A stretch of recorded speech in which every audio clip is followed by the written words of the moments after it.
오늘은 부정을 잡아먹어야 삽니다라는 제목으로 함께 말씀을 나누겠습니다. 조금 가격할 수도 있는 제목인데 함께 말씀을 나누겠습니다.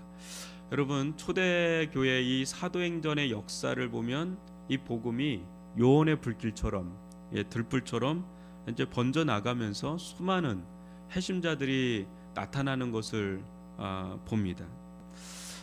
이들 가운데 대부분은요, 이방인들도 덜어 있었지만은 유대교인 중에 유대교에 속해 있는 이들이 대부분이죠.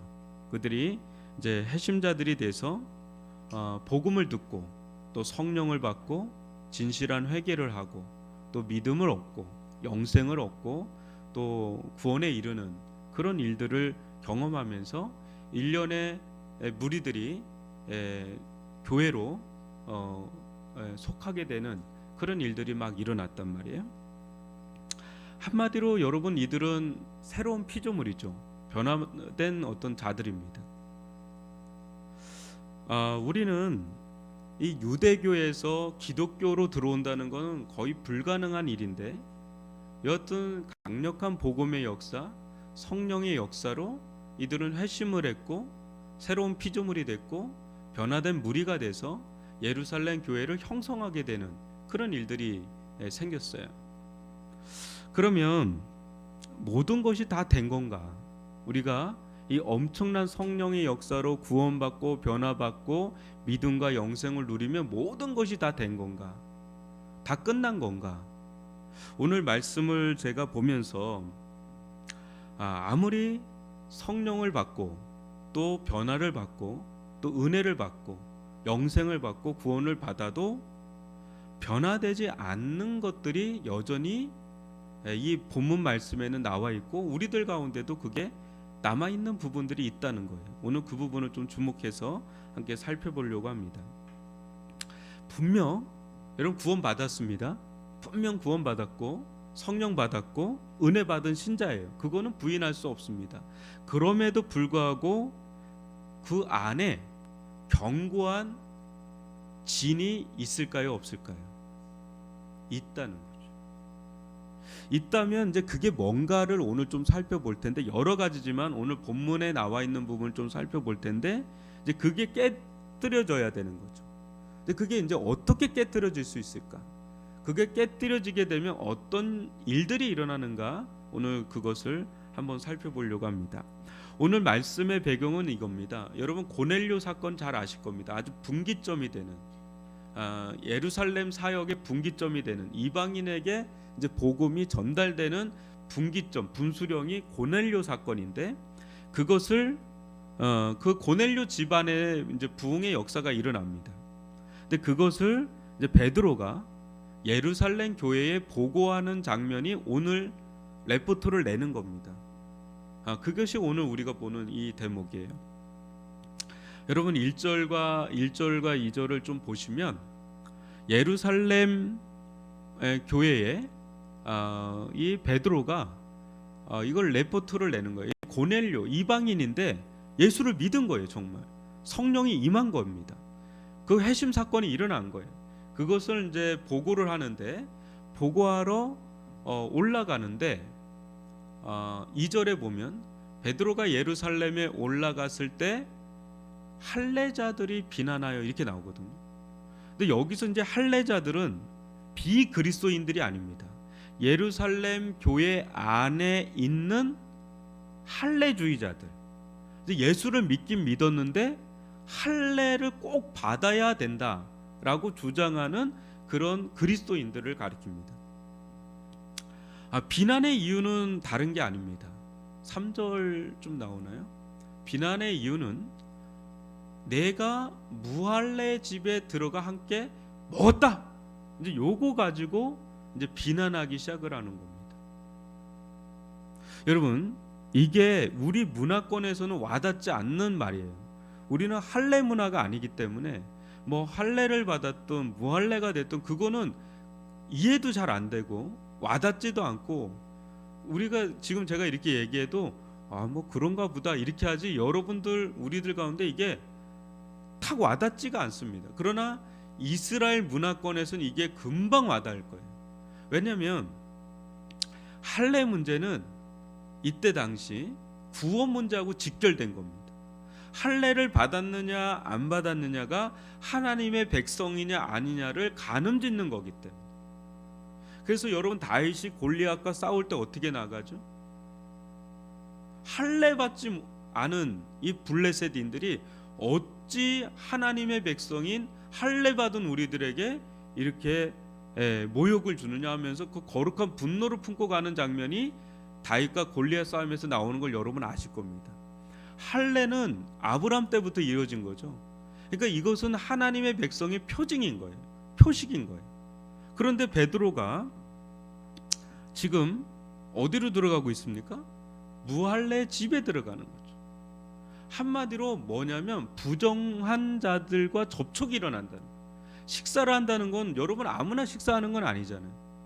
굉장히 집에 들어간다는 정도면 굉장히 환대를 받는 거예요. 웬만해서는 집을 오픈하진 않잖아요. 그냥 비즈니스 상이라든지 뭐 이런 걸로는 식사할 수 있지만 집에까지 오픈해서 대접하는 건 굉장히 친밀한 관계예요. 관계가 맺혀 있는 겁니다. 그런데 할례자의 집에 들어가는 게 아니라 예루살렘 교회의 대표 목사예요. 그 목사님이 거길로 들어가니까 이거는 시험거리가 되는 거죠. 신랑거리가 되고 비난거리가 충분히 될 만한 소지를 제공을 하는 것처럼 보이는 겁니다.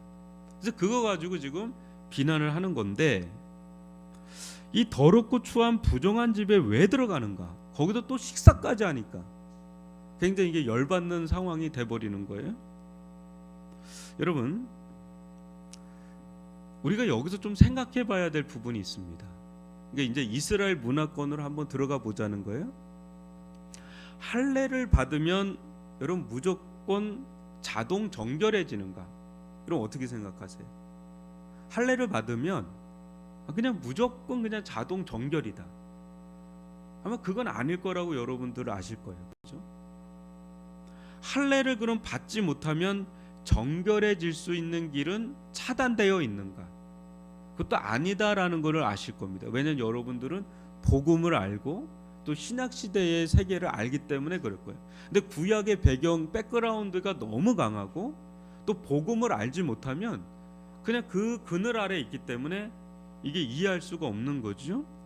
여러분, 실제적으로 육체적인 할례와 무할례는 실질적인 거룩 있죠.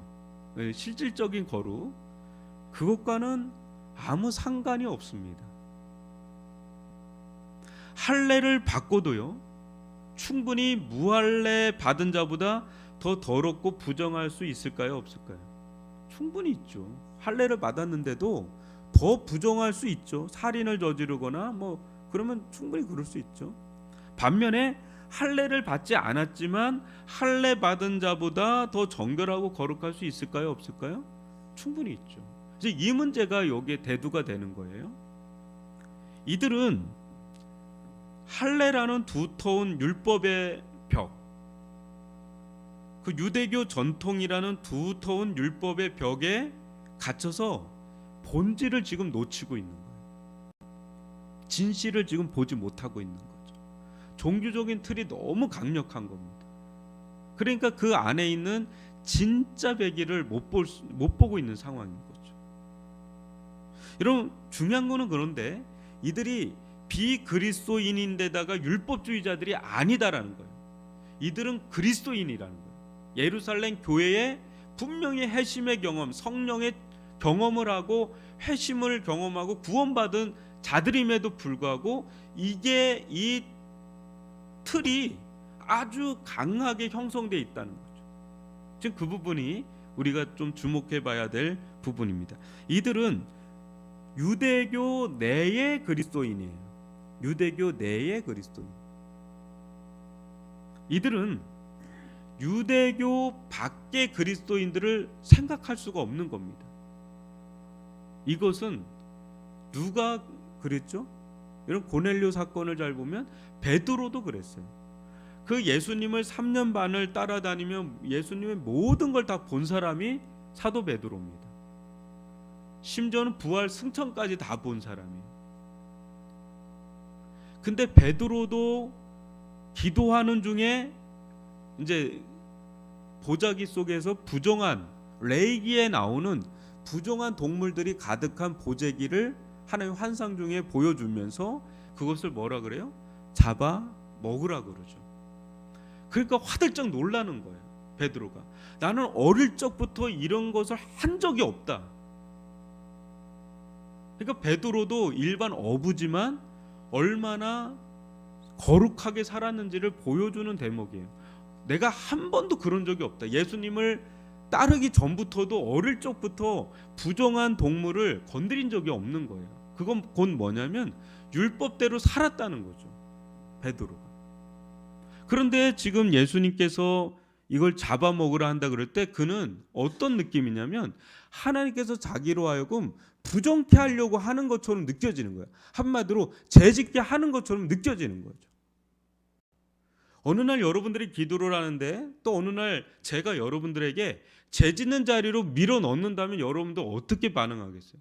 베드로처럼 화들짝 놀랄 겁니다. 이게 무슨 겁? 그러니까 이게 하나님 맞나 할 정도로 너무 충격을 받을 거예요. 베드로는 그 충격 이상으로 충격을 받는 거죠. 여러분, 유대교, 불교, 또 힌두교, 또 이슬람, 무슬림, 여기에 뿌리 100%인 민족들이 있죠. 그런 데가 개종할 수 있는 확률이 여러분 어느 정도라고 보십니까? 오늘날 수많은 선교사님들이 무슬림권으로 들어갑니다. 불교권으로 들어가고 힌두권으로 들어갑니다. 물론 개종의 역사가 있지만 매우 적습니다. 특히 무슬림, 이슬람권은 10년, 20년 평생을 해도 한 명, 두 명, 어느 때는 거의 못 얻을 때도 있는 경우가 허다해요. 그게 유대교도 그 이상입니다. 그런 데서 지금 회심을 경험한 이들이 바로 이 예루살렘 교인들이거든요. 그런데 그런 이들도 또 베드로도 그 엄청난 경험을 하지 않으면 개종이 안 돼요, 여러분. 베드로도 엄청난 경험을 한 겁니다. 예수님을 너무 명명백백하게 만난 거예요. 여러분, 유대교에서 기독교로 개종하려면 그 단계 진입장벽이 얼마나 클지 여러분 생각을 해볼 수 있을까요? 해보신 적 거의 없을 거예요. 유대교에서 기독교로 개종을 하고 그 진입장벽으로 들어가기 위해서는 율법을 넘어서야 됩니다. 어떤 율법이냐면 이스라엘은 모세가 으뜸이에요. 그리고 아브라함이 으뜸입니다. 또 한다면 다윗이 으뜸이에요. 그런데 30살 간 넘은 촌뜨기 같은 나사렛 출신의 예수라는 자를 믿고 따른다? 여러분, 절대 다수가 유대교입니다. 율법을 추앙하고 그런 가운데 어디서 불쑥 튀어나오는데 미치광이라는 말도 들리고 여러 가지 이상한 말도 하는 한 30대 초반의 젊은 청년을 메시아, 그리스도다 라고 믿고 따른다는 것은 거의 불가능한 일입니다. 지금도 안 되지만 2000년이 훌쩍 전에 이런 걸 한다는 건 아주 분명한 자기 가운데 확신이 들어설 만한 일들이 아니고서는 그 진입장벽이 너무 높아요. 근데 이들은 그걸 넘었어요. 그 다음에 또 넘기가 어려운 게 십자가, 나무에 달린 자마다 저주를 받은 자라고 하는 이 신명기의 말씀을 넘어서야 되는 거예요. 근데 예수님은 십자가에 죽으신 분이잖아요. 저주받은 자거든요. 나무에 달린 자마다 저주받은 자다라는 신명기의 율법이 있습니다. 그게 엄연하게 있는데 그거를 뛰어넘어서 믿는다. 그것도 엄청난 벽입니다. 더군다나 사회적으로 그때 당시에 이단으로 규정을 해놨어요. 그걸 믿고 따른다. 매우 마이너리티입니다. 매우 소수입니다. 그 소수의 무리에 들어가서 예수를 믿는다. 믿고 따른다. 이거는 웬만한 복음의 강력한 경험이 아니고서는 따를 수가 없죠. 여러분, 우리가 이 자리에 있는 것도, 세상 속에 있다가 이 자리에 있는 것도 여러분들 가운데 복음이 진짜 복음이구나, 예수가 진짜 나의 주구나라는 여러분들만의 경험, 그게 영적인 경험이든 말씀의 터치든 어떤 모습으로든 그걸 끊어내고, 세상에 있는 것들을 끊어내고 예수를 나의 주고 내가 이 세상에서 따라가야 될 그리스도다라고 하는 그 뭔가가 있기 때문에 여러분들이 이 자리에 있는 거 아닙니까? 아멘이십니까? 그렇죠? 근데 우리보다 그 문화권이 더 진입장벽이 높아요. 유대교라고 하는 그 엄청난 그 아래에 있기 때문에요. 그럼에도 이들은 예루살렘 교회에 지금 속해 있단 말이죠. 그렇지만 그럼에도 불구하고 베드로도 그렇고요, 지금 이 비난하고 있는 이들도 그들 안에 또 다른 장벽이 있다라는 것을 오늘 보여주는 거예요. 어떻게 무할례 집에 들어갈 수 있느냐? 이들은 유대교 내 그리스도인까지는 허용한 겁니다. 근데 유대교 밖의 그리스도인은 허용할 수 없다라는 거죠. 거기는 이방인이고 이방인은 부정한 동물과 같은 거예요. 그거를 먼저 베드로가 깨졌고, 그 다음에 베드로는 그걸 경험을 했고요, 그걸 경험하지 못한 예루살렘 교회 내에 있는 율법주의적인 그리스도인들이죠. 그들이 지금 비난하고 나선 겁니다. 여러분, 이들은 지금 어떤 부분에 걸려 있냐면 정결 부분에 걸려 있는 겁니다. 정결과 더러움과 거룩, 거기에 걸려 있는 거예요. 근데 그 판단의 기준이, 이 말씀을 자세히 보면 9절에 보면 이런 말씀이 있어요. 베드로를 어떻게 하나님이 이걸 깨트리냐면, 하나님 그래요. 하나님이 깨끗하게 하신 것을 내가 속되다고 하지 말라. 이거를 환상 중에 듣습니다. 뭐라 그래요? 하나님이 깨끗하게 하신 것을 내가 속되다고 하지 말라. 그러니까 부정한 동물인데 하나님이 거룩하게 하면 그거는 거룩해지는 거예요. 깨끗해지는 거예요. 그러니까 뭐예요? 거룩하게 할 수 있는 주체가 누굽니까? 사람입니까? 아니면 하나님입니까? 하나님이다라는 거죠.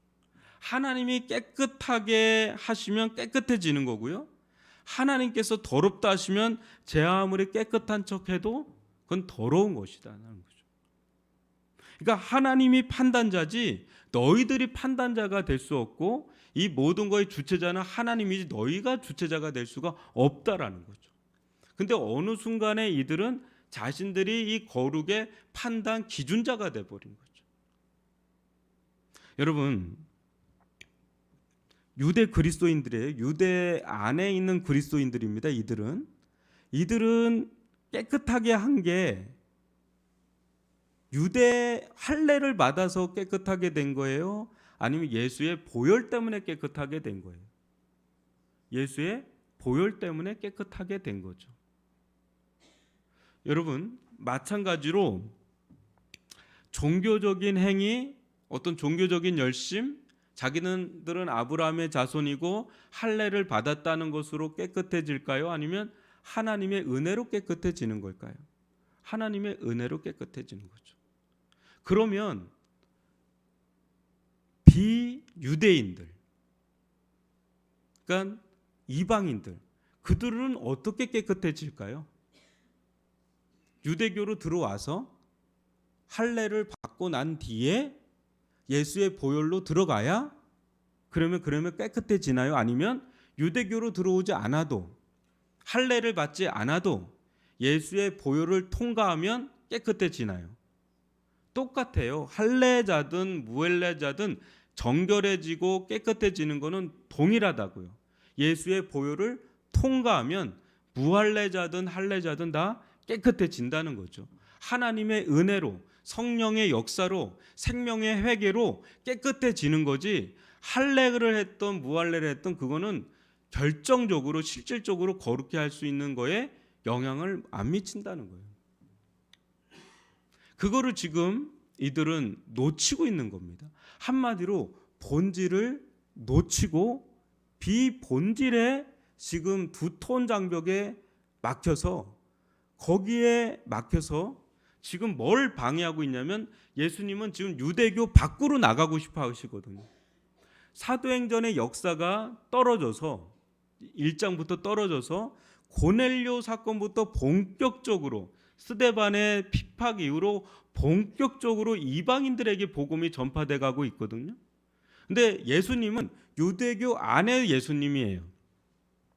유대교 안에도 예수님이에요. 근데 예수님은 유대교 밖에도 예수님이기를 원하시는 분이에요. 근데 지금 그거를 틀어막고 있는 게 바로 교회 내 이 율법에 갇혀 있는 이 그리스도인들. 그러니까 이들은 한 번 더 변화를 경험해야 되는 거죠. 은혜 안에서 한 번 더. 그러니까 우리들 안에 우리는 분명히 구원받은 사람들입니다. 믿는 사람들입니다. 그러나 우리 안에 보이지 않는 장벽들이 우리들 안에 있을까요, 없을까요? 있어요. 충분히 있습니다. 그런 장벽이 크게 두 가지입니다. 하나는 뿌리는 하나입니다. 뿌리는 내가 하나님이 되고자 하는 욕망이에요. 근데 이게 두 가지로 나타나는데 하나는 세속주의로 나타나고 하나는 율법주의로 나타납니다. 세속주의로 나타난다는 거는 내 마음대로 살고 싶다라는 거예요. 그게 둘째 아들의 모습이에요. 또 하나는 하나님 없이 내가 의로워질 수 있다라는 첫째 아들의 모습으로 우리가 나타난다는 거예요. 근데 중요한 거는요, 이 두 가지 모습이 우리 안에 있어요. 구원을 받고 변화를 받고 믿음이 있어도 영생을 받았어도 우리 안에 첫째 아들과 둘째 아들 같은 요소들이 있습니다. 근데 첫째 아들보다 진짜 무서운 거는 둘째 아들이에요. 이제 둘째 아들 같은 속성이 우리 안에 깊이 재성으로 뿌리 내리고 있습니다. 그게 율법적인 성향입니다. 근데 율법적인 성향으로 들어오면 이제는 종교적인 어떤 틀에 굉장히 중요하게 거기에 목숨을 걸게 되는 일들이 일어나요. 예를 들어 볼게요. 여기 보신탕을 좋아하는 그리스도인이 있습니다. 있을 수 있죠. 뭐 예전 같으면 남전도에는 보신탕을 먹습니다. 그게 1년 행사입니다. 제일 중요한 행사입니다. 근데 여기는 보신탕을 혐오하는 그리스도인이에요. 제가 그 염소탕을 좋아해가지고 여기 갔는데 그 오래된 가게가 있습니다. 문을 닫았어요. 근데 그 주인이 그래요. 보신탕을 팔지 말라고. 이 위례 사람들이. 여기는 애완견을 많이 기르거든요. 고양이도 많이 기르고 강아지도 많이 기르고. 항의가 들어갔대요. 구청으로. 그러니까 이분이 견디다 못해서 문을 닫고 다른 데로 갔는지 어디로 갔는지 가셨어요. 여러분, 그 보신탕을 혐오하는 그리스도인들은 아마 보신탕을 좋아하는 그리스도인을 어떻게 볼까요? 굉장히 부정하다고 볼 수가 있을 겁니다. 보신탕을 먹는 사람도 부정하게 볼 수가 있어요. 근데 그거는 실은 부정의 요인은 안 되는 겁니다. 근데 우리들은 그런 것들이 우리들 안에 크고 작게 있다는 거죠. 그러니까 본질, 그러니까 성령의 은혜, 복음, 예수님이 지금 어디로 향하고 있는가? 예수님은 어느 때는 마약 중독자로 들어갈 수도 있는 거예요. 마약 속으로 들어갈 수도 있는 거예요. 예수님은 어느 날 창녀촌에 들어가서 창녀들과 접촉을 해서 전도를 하려고 할 수도 있는 거예요. 그런데 그냥 들어갔다는 걸로 부정하다. 마약 속으로 들어갔다는 걸로 부정하다. 우리는 어느 순간 나도 모르게 어느 순간 그런 틀을 가질 수가 있다는 거죠. 처음엔 죄인으로 시작을 했어요. 근데 어느 날 우리는 교회에서 1년 살고 5년 살고 10년 살고 계속해서 교회 안에서 생활을 계속 하다 보면 우리는 어느 순간 우리끼리가 좋은 거예요. 그냥 말도 통하고 삶도 다 통하고. 근데 우리가 보기에는 부정한 사람들 같은 이들이 있죠. 그럼 우리는 율법주의자는 분리주의자거든요. 그 분리를 하는 거죠. 벽을 치고 분리하고 저는 부정하다. 접촉하는 순간 우리는 탄다. 부정 탄다. 뭐 이렇게 될 수도 있다라는 거죠.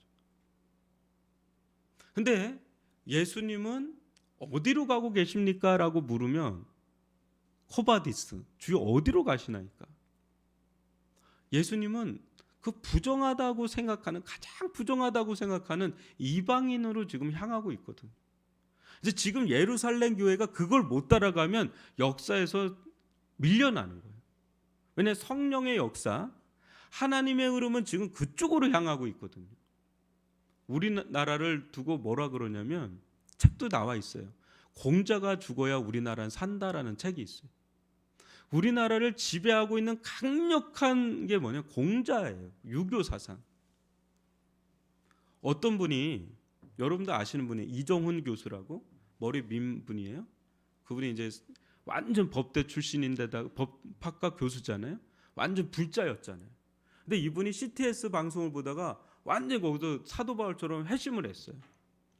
근데 그 사람이 회심을 하고 교회로 들어왔는데, 이분은 이제 백지니까 교회를 어떻게 보면 더 객관적으로 볼 수 있는 입장인 거예요.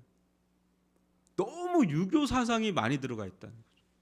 그러니까 공자가 죽어야 나라가 산다라는 일반 책도 있습니다. 그러니까 우리들 가운데 뭔가 모르게 껴있는 그런 틀들이 충분히 있을 수 있다. 이게 외부적으로도 있고 우리 내부적으로도 깨져야 되는, 하나 깨지고 둘 깨지고 셋 깨지고, 그래야 예수님이 보이기 시작하는 거죠. 예수는 지금 어디로 향하고 있냐? 이스라엘 편에서 볼 때는 가장 부정하게 보이는 이들에게 지금 향하고 있는. 근데 그들에게 놀랍게도 자기들에게 임한 거하고 똑같은 사건이 일어난 거예요. 성령이 임하고 생명의 회개가 임하고 예수를 진실하게 믿는 일들이 일어나니까 까무러치는 거예요. 그것을 지금 리포터로 제시하고 있는 거예요. 그때 그걸 듣고 이 유대교에 흠뻑 젖어 있지만 그리스도인인 이들이 하나님께 영광을 돌리는 장면으로 마치면서 이스라엘의 이방인에 대한 선교의 문이, 이제 포문이 이렇게 열리는 겁니다. 본격적으로 그거를 한 사람이 사도 바울이고, 그런 가운데 지금 우리가 여기에 서 있는 거예요. 유대인들이 볼 때 우리는 완전 부정한 이들이거든. 근데 그 부정의 기준이 너무 웃기잖아요. 그죠? 실제 그네들도 부정하고 우리도 부정합니다. 오직 우리를 정결하게 할 수 있는 분은 완전한 거룩이신 예수님과 터치가 일어날 때 완전한 정결과 거룩이 일어날 줄 믿습니다. 우리의 어떤 종교적인 틀, 종교적인 연수, 행위, 열심, 그건 다 부차적인 거예요. 우리가 주목해야 되는 건 복음이에요. 우리가 좀 더 주목해야 되는 건 성령의 기름 부으심이에요. 그래서 그 성령의 은혜로 말미암은 진실한 생명의 회개가 일어나면, 그 사람이 창녀든, 그 사람이 마약 소지자든, 그 사람이 아무리 도덕적인 사람이든, 그게 일어날 때 진정한 거룩의 길로, 하나님의 백성이요 자녀가 되는 길로 들어오게 되는 줄 믿습니다. 우리가 어느 순간에 나도 모르게 분리와 장벽을 치고는 있지 않는지 우리가 좀 보면서, 공자가 죽어야 사는 게 아니라 이 부정을 잘 잡아 먹어야 우리가 사는 겁니다. 부정적이라고 여기는 게 진짜 부정적인 건지 한번 생각해 봐야 돼. 교회 안에서도 우리는 알게 모르게 거룩과 부정함을 계속 우리는 판단을 하거든요. 이건 과연 거룩한 건가? 이건 과연 부정한 건가? 이걸 아마 계속 여러분도 생각할 거예요. 왜냐하면 우리는 기본적으로 거룩을 추구하니까. 근데 우리가 혹여나 부정하다고 얘기를 하고 있는 게 진짜 부정한 건지를 한번 들여다볼 필요가 있다는 거죠. 그거 잘못 우리가 판단하면 본질을 놓치고 그냥 그걸 부정하다고 하면서 벽을 딱 쳐버리면, 우리는 그쪽으로 들어가려고 하는 예수님, 그쪽으로 들어가서 역사하려고 하는 성령님을 막아서게 될 수 있는 우를 범할 수가 있다라는 거죠. 얼마든지 우리 안에도 이 지금 초대 교인들이, 뜨거웠던 초대 교인들이 범했던 우를 우리도 범할 수 있기 때문에 먼저는 내가 부정하다고 여기는 그 판단하는 마음들을 좀 내려놓을 필요가 있어요. 그리고 본질을 보려고 애를 쓸 필요가 있습니다. 진실을. 이게 진짜 부정한 게 뭐고 진짜 정한 것이 뭔지를 하나님 판단할 수 있는 눈을 허락해 주십시오. 그거는 복음의 렌즈가 아니면 그건 분간할 수가 없습니다. 율법적 렌즈로 보면 다 끝나는 겁니다. 복음적 렌즈로 보면 본질과 비본질이 구분이 돼요. 우리는 본질을 붙잡고 살아가야 되는 자들입니다. 그때 우리가 하나님과 동행하는, 성령님과 동행하는 그 믿음의 삶을 살아가게 될 줄 믿습니다. 오늘 들은 말씀 여러분 좀 묵상하시면서 우리 안에 생각보다요 굉장히 율법적인 틀이 강합니다. 이거는 죄성이 우리 안에 있기 때문에 그래요. 어떤 죄성이 있냐면 우리는 율법적인 성향이 강하게 우리 안에 있습니다. 그래서 이 부분을 여러분 잘 들여다보시고 중세 카톨릭의 영성을 보면 여러분들 아실 거예요. 온 교회에 성화가 가득하고요. 그 다음에 막 그림도 그렇고 또 뭐 거대한 오르간도 그렇고 막 그래요. 근데 그게 우리를 거룩하게 해주냐? 성화도 있고 뭐 또 사제들, 뭐 사제들은 뭐 화려하게 막 가운 입고 막 왕관도 쓰고 막 그럽니다. 막 웅쾅쾅쾅하는 오르간, 그게 우리를 거룩하게 하냐? 아니다라는. 가장 타락한 시대가 중세 시대죠. 여러분 종교 개혁자들은 어떻게 했는지 아세요? 회색으로 다 칠했어요. 회색으로, 하얀색으로 다 칠했습니다. 성하고 뭐고 다 칠하고 성상 있죠. 그걸 다 버렸습니다. 오르간도 다 버리고. 그러니까 아주 심플하게 만들었어요. 그게 이런 거예요. 지금같이. 이게 우리가 종교개혁의 후손이라는 게 바로 이겁니다. 우리 아무것도 없잖아요. 성상이 있습니까? 성화가 있습니까? 그냥 하얀 벽에다가 조금 뭐 이렇게 인테리어 한 것밖에 없어요. 그 다음에 해중석. 그 다음에 지금은 이렇지만 종교개혁 시절에 이 강단이 한 2층 높이에 있었습니다. 그리고 그 밑에 성찬할 수 있는 그 대가 있었습니다. 성찬대가. 왜 그래요? 하나님의 말씀만이 가장 권위가 있다. 하나님의 말씀만이 가장, 그 말씀이 우리를 거룩하게 한다는 거죠. 그리고 눈에 보이는 말씀인 이 비주얼 워드인 이 성찬, 그것이 우리를 진정 깨끗하게 한다. 예수의 피와 살이 우리를 깨끗하게 한다. 이 두 가지만 딱 놓고 나머지는 다 그냥 아주 단순화시켰어요. 그게 종교개혁이에요. 근데 거기에 복음이 역사하고요, 믿음으로 의로워진다는 그 말씀들이 역사하고 성령이 역사하고 구원받는 역사들은 카톨릭에서 일어나는 게 아니라 외관, 의전, 예전 이런 거에서 일어나는 게 아니라 하나님의 복음, 이 말씀이 성령을 통해 역사하는 이곳에서 막 일어났단 말이에요. 우리 그 후손의 자리에 있는 거죠. 오늘날 우리가 기독교 100년이 넘었습니다. 한국교회. 그러다 보니까 뭔가 군더더기가 자꾸 들어오는 거예요. 아무것도 없을 때는 그냥 말씀만 있었거든요.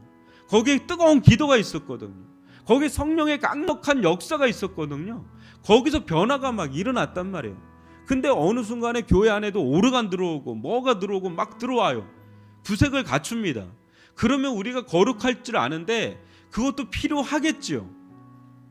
그렇지만 본질을 자꾸 놓치고 비본질을 자꾸 들여다보는 우에 충분히 빠질 수 있다라는 겁니다. 그러면서 뭔가 교회는 세상과 벽을 치고 분리되어져 가고 이렇게 돼버린 거예요. 때로는 우리는 동성애로 들어갈 수도 있고 마약 소지자로 들어갈 수도 있고 뭐 그런 겁니다. 들어가서 그들과 대화를 할 수가 있어야 돼요. 그리고 그들에게 물들라고 들어가는 게 아니라 그들에게 복음을 전하려고 예수가 그들과 접촉이 일어날 수 있도록, 우리가 예수와 접촉이 일어난 것처럼 그들 또한 예수와 접촉이 일어날 수 있도록 하는 그 진입장벽을 낮춰서 들어가야 되는데, 어느 순간 우리는 철옹성처럼 우리만의 리그, 우리만의 운동장을 만들어 놓지는 않는지 우리는 한번 들여다볼 필요가 있다는 거죠. 여러분, 교회 안에서 부정을 잡아먹어야 교회도 살고 세상도 살고 나도 살게 되는 일들이 일어날 줄 믿습니다. 우리는 계속해서 개혁의 역사를 일어나면서 진짜 복음의 본질이 뭔지, 하나님의 말씀의 본질이 뭔지를 치열하게 씨름하지 않으면 언제든지 우리는 첫째 아들이고 둘째 아들로 넘어갈 수 있는 연약한 자들이기 때문에 이것을 마음에 품고 오늘 기도할 수 있기를 바랍니다. 오늘은요, 따로 기도 모임을 제가 이끌어가지 않겠습니다. 내일 우리 임직식을 앞두고 있는데 여러분들 좀 자유롭게 기도했으면 좋겠는데, 우리 내일 장로님, 안수 집사님, 또 권사님들 세움 받는 아주 중요한 자리입니다. 그냥 단순히 세우는 게 아니라 하나님께서 이분들을 이때에, 이 시점에 교회의 직분자로 세운다는 것을 우리가 믿고, 하나님 성령으로 기름 부어 주셔서 이 거룩한 직분을 정말 본질을 붙잡고 이 직분을 감당할 수 있는 그런 장로님, 안수 집사님, 권사님들 될 수 있게 해달라고 우리 함께 기도해 주시면 좋겠고, 모든 예식 가운데 주님의 은혜가 덮어질 수 있도록. 어떻게 보면 지금 사단은 너무 싫어하겠죠. 왜냐하면 교회 일꾼이 세워지니까 격동케 하고 혼란하게 하고 시험 들게 할 수도 있는 거겠죠. 이게 분별을 우리가 해서 하나님 우리 교회를 붙들어 주시고, 악한 사단 마귀로부터 붙들어 주시고 우리가 온전히 하나를 이룰 수 있게 해달라고 기도를 해주시기 바라고, 예배를 위해서 또 특별히 우리 이숙자 집사님 위해서 기도를 해주실 때, 얼마 전에 줄기세포 시술하고 왔는데 이게 너무 그 다음에 후유증이 큽니다. 그래서 어제도 며칠 동안 잠을 못 자서 기도를 하고 있는데, 내일 좋은 컨디션 속에 너무 오고 싶어 하세요. 오실 수 있도록, 그리고 좋은 컨디션 속에 오실 수 있도록, 그분의 아주 간절한 열망입니다. 권사 직분을 받고 싶은. 근데 직분이 아니라 그분 그런 선한 마음이 있습니다. 우리 이숙자 집사님을 위해서는 특별히 기도를 했으면 좋겠고, 또 여러 가지 기도 제목들이 있을 겁니다. 우리 한우분들 기도하다가 자유롭게 돌아가도록 하겠습니다. 기도합니다.